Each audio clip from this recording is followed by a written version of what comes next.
दोस्तों, आखिर जहन में ये सवाल पैदा होता कि वह भी तो एक इंसान है, मगर उतनी ताकत खासकर उन दोनों के लिए है क्योंकि जा रही है कि तुम इसे उफ तक न कहो और कलाम करो तो नहायत अजीज और इंसान के साथ कलाम करो, अरबा एहतराम के साथ कलाम करो। आखिर ऐसा क्यों? मेरे जहन के सतह पर जैसे ये सवाल उभरेगा, मेरे जहन के दरीचों जैसे ये सवाल पैदा होगा तो माँ की मेहरबानियाँ अपने दामन थाम लेगी, माँ की शफ़क़त और मोहब्बत रास्ता रोक लेगी, माँ की लटोकराहट आपसे सवाल करेगी, बेटा भूल गए मैं हूँ जिसने तुम्हारे खातिर अपने जिगर के खून को दूध बनाकर पिलाई है और तुम्हें परवान चढ़ाया है और तुम्हें जवानी की मंजिल पर खड़ा किया है। बेटा भूल गए मैं हूँ जब तुम बिस्तर पर पेशाब कर दिया करते थे तो मैं तुम्हें अब दूसरी जानिब सुला दिया करती थी और मैं तुम्हारे पेशाब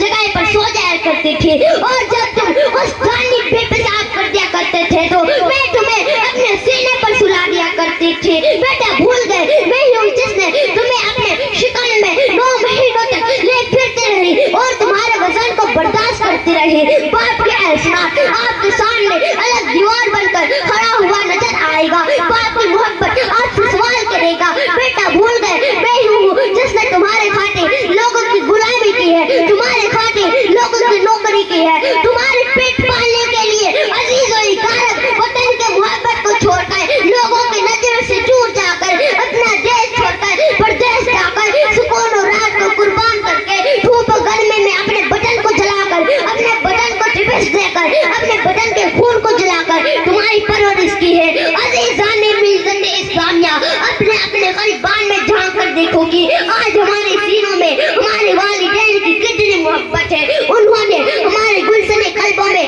कितने फूल खिलाए हैं, फिर भी हम उनका एहसानात सबको तो मोहब्बतों के बदले में हम उनके साथ क्या सलूक करते हैं। हम में से अक्सर वो बेहतर लोग वालिदैन की नाफरमानी करते हैं, तकलीफ आयजा देते हैं, उनके मोहब्बत के लगाए हुए चमन के फूल को कदमों से मिसल देते हैं, फिर भी एक माँ अपने बेटे को कभी बददुआ नहीं देती, अगर कुछ कहती भी है तो दिल से नहीं कहती है बल्कि खुदा और कुद्दूस से यही दुआ करती है, ए मेरे रब